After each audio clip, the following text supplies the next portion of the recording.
Football വിജയിച്ചു. ഫൈനലിൽ അവസാന വിസിലുയർന്നതിന് പിന്നാലെ ജർമ്മൻ ഇതിഹാസം ടോണി ക്രൂസിൻ്റെ എക്സ് അക്കൗണ്ടിൽ കുറിക്കപ്പെട്ട വാചകങ്ങളാണിത്. ആരെയും പേരെടുത്തു പറഞ്ഞിട്ടില്ല, ഒരു വിശദീകരണവും നൽകിയിട്ടുമില്ല. പക്ഷേ എന്താണ് ക്രൂസ് ഉദ്ദേശിച്ചതെന്ന് ഒറ്റ നോട്ടത്തിൽ തന്നെ എല്ലാവർക്കും വ്യക്തമായി. ദിവസങ്ങൾക്ക് മുമ്പ് വരെ റഫറിംഗ് വിവാദത്തിൽ മെസ്സിയെ പരസ്യമായി പിന്തുണച്ചിരുന്ന ടോണി ക്രൂസിന് പോലും സഹികെട്ടത് എങ്ങനെയാണ്? ലോകമാധ്യമങ്ങളെല്ലാം ഒരേ സ്വരത്തിൽ അർജന്റീന വിരുദ്ധരായി മാറിയോ? അതോ കേരളത്തിലടക്കം അർജന്റീനയോട് വരുന്ന വിമർശനങ്ങൾ വെറും അസൂയ മാത്രമാണോ? അതോ അർജന്റീനയുടെ കളിക്കളത്തിലെ പെരുമാറ്റം അതിരു കടക്കുന്നുണ്ടോ? ഈ ചോദ്യങ്ങൾക്കുള്ള വ്യക്തമായ യുക്തിസഹമായ ഉത്തരങ്ങളിലേക്ക് നമുക്ക് പോകാം. ഇതൊരു ഫാൻഫേറ്റ് വീഡിയോ അല്ല, ഇരുവശങ്ങളും പരമാവധി പരിഗണിക്കാൻ ശ്രമിക്കുന്നുണ്ട്. സ്പെയിനും അർജന്റീനയും തമ്മിൽ കളിക്കളത്തിന് പുറത്ത് അടുത്ത ബന്ധമാണുള്ളത്. ഭാഷ കൊണ്ടും സംസ്കാരം കൊണ്ടും മാത്രമല്ലത്. ഗ്രോത്ത് ഹോർമോൺ പ്രശ്നങ്ങളുമായി വന്ന റൊസാരിയോക്കാരനെ ലോകമറിയുന്ന ലയണൽ ആന്ദ്രേസ് മെസ്സിയാക്കിയതുപോലും സ്പെയിനാണ്. മെസ്സിക്ക് സ്പെയിൻ രാജ്യത്തോട് തിരിച്ചും ആ കൂറുണ്ട്. കളിക്ക് മുമ്പ് ഇരു രാജ്യങ്ങളും തമ്മിലുള്ള സഹോദര്യത്തെക്കുറിച്ചായിരുന്നു കവിതകളെല്ലാം.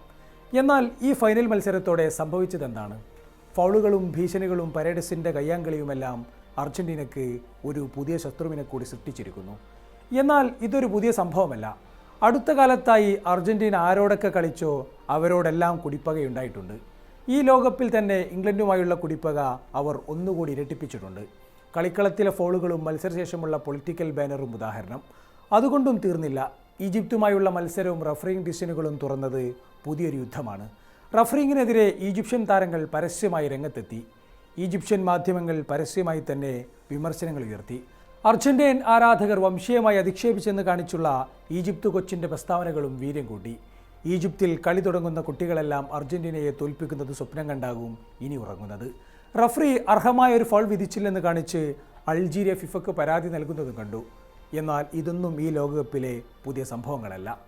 കൊളംബിയയും അർജന്റീനയും തമ്മിൽ അടുത്ത കാലത്ത് എപ്പോൾ കളിച്ചാലും അടിപൊട്ടുന്നുണ്ട്. കോപ്പ അമേരിക്കയിൽ അത് ഗാലറിയിലായിരുന്നു. അതിനുശേഷം 2024 സെപ്റ്റംബർ 10 നടന്ന ലോകകപ്പ് യോഗ്യതാ മത്സരത്തിന് ശേഷവും വലിയ വിവാദങ്ങളുണ്ടായി. മത്സരത്തിൽ തോറ്റ ശേഷം മടങ്ങുകയായിരുന്ന എമിലിയാനോ മാർട്ടിനസ് കൊളംബിയൻ ജേർണലിസ്റ്റിൻ്റെ ക്യാമറയിൽ ഇടിച്ചതാണ് വിവാദമായത്. തുടർന്ന് ക്യാമറ നിലത്തു വീഴുകയും കൊളംബിയൻ സ്പോർട്സ് ജേർണലിസ്റ്റ് അസോസിയേഷൻ മാർട്ടിനസിൻ്റെ പെരുമാറ്റത്തെ ശക്തമായി അപലപിക്കുകയും ചെയ്തിരുന്നു. തുടർന്ന് സ്പോർട്സ്മാൻഷിപ്പിന് നിരക്കാത്ത പെരുമാറ്റത്തിൻ്റെ പേരിൽ ഫിഫ എമിലിയാനോ മാർട്ടിനസിനെ 2 അന്താരാഷ്ട്ര മത്സരങ്ങളിൽ നിന്ന് വിലക്ക് ഏർപ്പെടുത്തുകയും ചെയ്തു. പോയ ലോകകപ്പിന് ശേഷം ഫ്രഞ്ച് താരങ്ങൾക്കെതിരെ എമിലിയാനോ മാർട്ടിനസ് അടക്കമുള്ളവർ നടത്തിയ ആഘോഷങ്ങൾ ലോകം കണ്ടതാണ്. മാത്രമോ, കോപ്പ ഫൈനൽ വിജയത്തിനു ശേഷം ഫ്രഞ്ച് താരങ്ങൾക്കെതിരെ വംശീയ മുദ്രാവാക്യങ്ങൾ ചൊല്ലിയതും വിവാദമായി. ബ്രസീൽ, നെതർലൻഡ്സ്, ഉറുഗ്വായ്, അർജന്റീനയോട് കുടിപ്പകയുള്ള രാജ്യങ്ങളുടെ ലിസ്റ്റ് ഇങ്ങനെ നീണ്ടു പോവുകയാണ്. ഇതിലൊക്കെ പല കാര്യങ്ങളിലും അർജന്റീനയുടെ ഭാഗത്തും ന്യായമുണ്ടാകാം. പക്ഷേ അർജന്റീനയുമായി ആര് കളിച്ചാലും ഒരു അടി ഉറപ്പ് എന്ന സ്ഥിതിവിശേഷമുണ്ട് എന്നതാണ് സത്യം. ഇനി ഈ വിഷയത്തിൻ്റെ മറുപുറം നോക്കാം. അർജന്റീനയ്ക്കെതിരെയുള്ള വിമർശനങ്ങളിൽ ഒരു പരിധിവരെ അസൂയയും കുശുമ്പുമുണ്ട്. ഫുട്ബോളിൽ എന്നല്ല, ഏത് കായിക ഇനത്തിലും തുടർച്ചയായി ജയിച്ചുകൊണ്ടിരിക്കുന്ന ഒരു ടീമിനോട് കുശുമ്പുണ്ടാകാറുണ്ട്. 2021 Copa America, 2022 Finalissima, 2022 world cup, 2024 Copa America. ഇങ്ങനെ തുടർച്ചയായി കിരീടങ്ങൾ നേടുമ്പോൾ ആ സാമ്രാജ്യത്തിനോട് സ്വാഭാവികമായും ഒരു കലിപ്പുണ്ടാകും. ക്രിക്കറ്റിൽ ഓസ്ട്രേലിയ, ക്ലബ് ഫുട്ബോളിൽ റയൽ മാഡ്രിഡ്, മാഞ്ചസ്റ്റർ യുണൈറ്റഡ് എന്നിവർക്കെതിരെയെല്ലാം പല കാലങ്ങളിലായി ഇതേ കുശുമ്പുണ്ടായിരുന്നു. കൂടാതെ അർജന്റീനയ്ക്കെതിരെയുള്ള വിമർശനങ്ങളിൽ നല്ലൊരു പങ്കും റൊണാൾഡോ ആരാധകർ, മെസ്സി വിരുദ്ധർ എന്നിവരിൽ നിന്നും വരുന്നതാണ്. ഗോട്ട് ഡിബേറ്റുകളുടെ തുടർച്ചയും ഫ്രസ്ട്രേഷനും ഒരു പരിധിവരെ അർജന്റീനയ്ക്കെതിരെയുണ്ട്. അർജന്റീനയ്ക്കെതിരെ വലിയ വെറുപ്പുണ്ടാക്കാനുള്ള ഏറ്റവും വലിയ കാരണങ്ങളിലൊന്ന് ഫിഫയുടെ ദത്തുപുത്രന്മാരാണ് എന്ന ആരോപണമാണ്. ഫിഫയും റഫറിമാരും അർജന്റീനയ്ക്ക് അനുകൂലമായി തീരുമാനങ്ങൾ എടുക്കുന്നു എന്ന് വിശ്വസിക്കുന്ന ധാരാളം പേരുണ്ട്. ഈ ലോകകപ്പിൽ തന്നെ അൾജീരിയ, സ്വിറ്റ്സർലാൻഡ്, ഈജിപ്ത് എന്നീ രാജ്യങ്ങളുടെ കോച്ചുകളും മാധ്യമങ്ങളും ഈ ആരോപണം ശക്തമായി ഉന്നയിച്ചു. റഫറിമാർ നന്നായി കളി നിയന്ത്രിച്ചാൽ മത്സരം സ്പെയിൻ ജയിക്കുമെന്നാണ് ബാഴ്സ പ്രസിഡന്റ് ലാപ്പോർട്ട പോലും ഫൈനലിന് മുമ്പ് പറഞ്ഞത്. ഫിഫ അർജന്റീനയെ സഹായിച്ചു എന്നതിന് പ്രകടമായി തെളിവുകളൊന്നുമില്ല. പക്ഷേ അങ്ങനെ തോന്നിപ്പിക്കാവുന്ന ചില സംഭവങ്ങൾ ഉണ്ടായിട്ടുണ്ട്. എന്നാൽ ഇത് തങ്ങളുടെ മത്സരങ്ങൾ മാത്രം സൂം ചെയ്യുന്നത് കൊണ്ടാണെന്നാണ് അർജന്റീന ആരാധകരുടെ പക്ഷം. തങ്ങൾക്കെതിരാകുന്ന തീരുമാനങ്ങൾ ആരും പ്രശ്നവൽക്കരിക്കുന്നില്ലെന്നും എതിർ ടീമുകൾക്ക് അനുകൂലമാകുന്ന ഡിസിഷനുകൾ എല്ലാവരും മറക്കുന്നു എന്നും അർജന്റീന ആരാധകർ വാദിക്കുന്നു. മറ്റു ടീമുകളുടെ മത്സരത്തിലുണ്ടാകുന്ന റഫറിങ്ങിലെ തെറ്റായ തീരുമാനങ്ങൾ വിമർശകർ കാണാതെ പോകുന്നുവെന്ന് അർജന്റീന ആരാധകർ തെളിവ് സഹിതം വാദിക്കുന്നുണ്ട്. വിമർശനങ്ങൾ കടുത്തതോടെ ആരും ഒന്നും സൗജന്യമായി നൽകുന്നില്ലെന്ന വിശദീകരണവുമായി ലയണൽ മെസ്സി തന്നെ എത്തുന്നതും നാം കണ്ടു. അർജന്റീനയോട് പലർക്കും കലിപ്പുണ്ടാക്കാൻ കാരണം ഫിക്സ്ചറാണ്. കാരണം തങ്ങളുടെ ടീമുകൾ കടുത്ത എതിരാളികളോട് ഏറ്റുമുട്ടുമ്പോൾ അർജന്റീന താരതമ്യേന ദുർബലരായ എതിരാളികളെയാണ് നേരിട്ടത്. അതൊരു സത്യം തന്നെയാണ്. കേവേഡെ, ഈജിപ്ത്, സ്വിറ്റ്സർലാൻഡ് എന്നീ താരതമ്യേന ദുർബലരെയാണ് അർജന്റീനയ്ക്ക് സെമി വരെ എതിരിടേണ്ടി വന്നത്. ദുർബലർ എന്ന് പറയുമ്പോൾ പേപ്പറിൽ ദുർബലർ എന്ന് തന്നെ പറയണം. കളത്തിൽ അവരെങ്ങനെ ആയിരുന്നില്ല. ഗ്രൂപ്പിലും കാര്യമായ എതിരാളികൾ ഉണ്ടായിരുന്നില്ല എന്നത് നേരാണ്.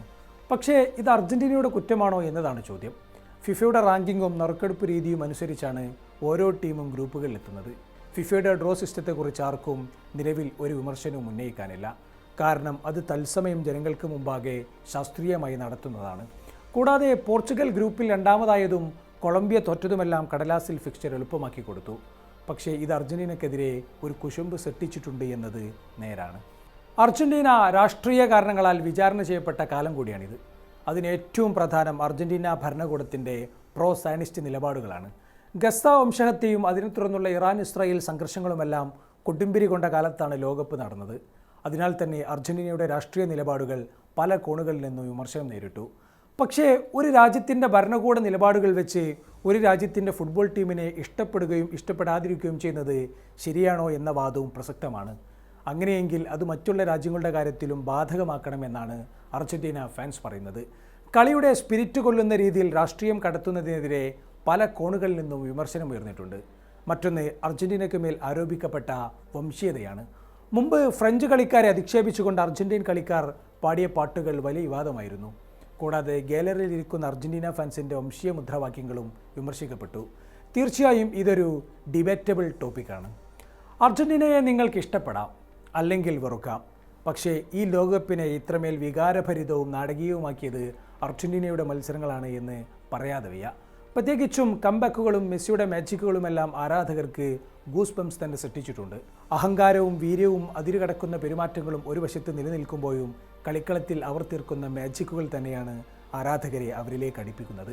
പക്ഷേ ഫൈനലിലെ ദയനീയ പ്രകടനവും കയ്യാങ്കളിയും അർജന്റീന ഫാൻസിനെ പോലും മടുപ്പിച്ചിട്ടുണ്ട്. അതുകൊണ്ട് അർജന്റീനയോട് വരുന്ന വിമർശനങ്ങൾ തികച്ചും ന്യായമാണോ? അതോ ഒരു ജേതാവ് നേരിടേണ്ടി വരുന്ന സ്വാഭാവികമായ എതിർപ്പുകൾ മാത്രമാണോ? നിങ്ങളുടെ അഭിപ്രായങ്ങൾ കമൻറ്റിൽ രേഖപ്പെടുത്തൂ.